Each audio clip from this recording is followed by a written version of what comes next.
एक ऐसी कंडीशन जिसमें अक्सर फीमेल सफ़र करती हैं।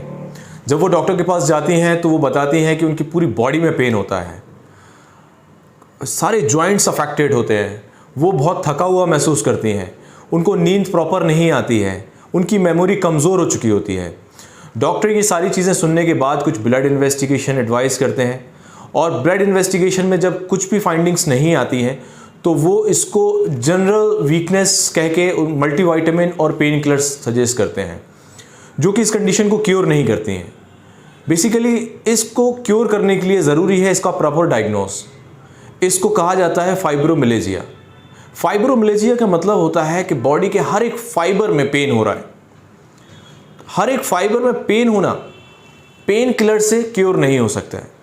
अगर हमें ये पता नहीं है ये क्यों हो रहा है तो इसको क्योर करना मुश्किल होता है। ब्लड इन्वेस्टिगेशन से ज़्यादा ज़रूरी ये है कि हम पेशेंट की हिस्ट्री के बारे में जानें। क्या पेशेंट को इंजरी हुई है बार बार, क्या बॉडी में इन्फेक्शन रहता है या कोई मेंटल इलनेस है। इसके बाद अगर हम इन्वेस्टिगेशन की तरफ जाना चाहें तो एक इन्वेस्टिगेशन बहुत इंपॉर्टेंट होता है, वो होता है विटामिन डी। अगर विटामिन डी फीमेल में जिसकी रेंज 30 to 100 होती है वो 30 से कम है या हम कहें 50 से भी कम है तो भी ये एक वजह हो सकती है फाइब्रोमिलेजिया की। तो अगर विटामिन डी की डेफिशिएंसी है जो कि मैक्सिमम लोगों में होती है तो हम उसको इम्प्रूव करें। इसके अलावा होम्योपैथी में कुछ ऐसी मेडिसिन है जो इस कंडीशन को ठीक कर सकती हैं, क्योर कर सकती हैं। अगर हम होम्योपैथी की बात करें तो होम्योपैथी में सबसे इंपॉर्टेंट होता है कॉजेटिव फैक्टर, किस वजह से ये प्रॉब्लम हो रहा है, और उसके लिए सबसे इंपॉर्टेंट होता है कॉन्स्टिट्यूशनल मेडिसिन।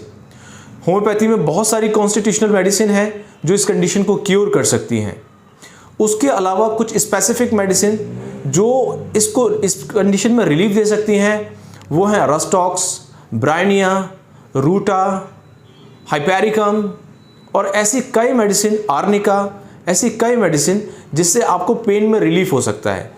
लेकिन कंप्लीट क्योर के लिए दो चीज़ें इंपॉर्टेंट हैं, एक तो विटामिन डी और दूसरा constitutional homeopathy medicine. Thank you very much.